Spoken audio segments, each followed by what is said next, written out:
โอเคตาเจียแช่วัวเห่าเนาะมันนี่จะพาทุกคนไปสร้างเคอนำกันมันนี่พวกเขาเฮียนแรงเนาะเฮียนทรงแรงพอดีมีเฮียนกระดานหันวัวสันมันนี่มีแดดเนาะอบอุ่นดีปกติหนาวอันนี้เป็นช่วงเดือน12คลิปท้ายไว้โดนแล้วแต่ไม่ได้ลง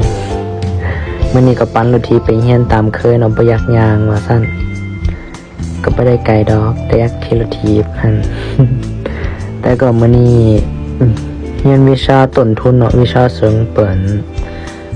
ตอนนี้ก็น่าจะประมาณ1 โมงจะ2 โมงละเพราะว่าเขามีเรียน2 โมงดิ2 โมงเต็มแต่นี่ประมาณ1 โมง 40 ปลายละมั้งคนก็กำลังทยอยเนาะคนจีนหรือคนต่างประเทศอันนี้พอเขาเอามาหอดตึกเรียนแล้วอันนี้เป็นตึกเรียนตึกที่5นี่ตึกเรียนเป็นตึก5เราฟังต้องคำเป็นตึก6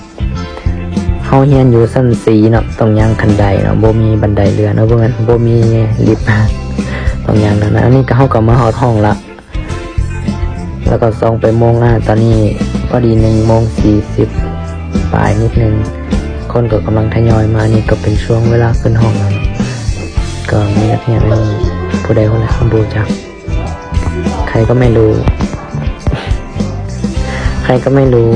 เล่นโทรศัพท์อยู่เอาเรื่องอันนี้ก็เป็นช่วงเลิกเรียนแล้วเนาะเลิกเรียนก็ยังกลับซะบ่มีรถหรือว่าขี่การถีบรถละก็เลยยังกลับเนาะนี่เป็นหอของเราเองหอพักตอนนี้แหละทุกคนบ๊ายบายบ่มีหยังเจอกันคลิปหน้า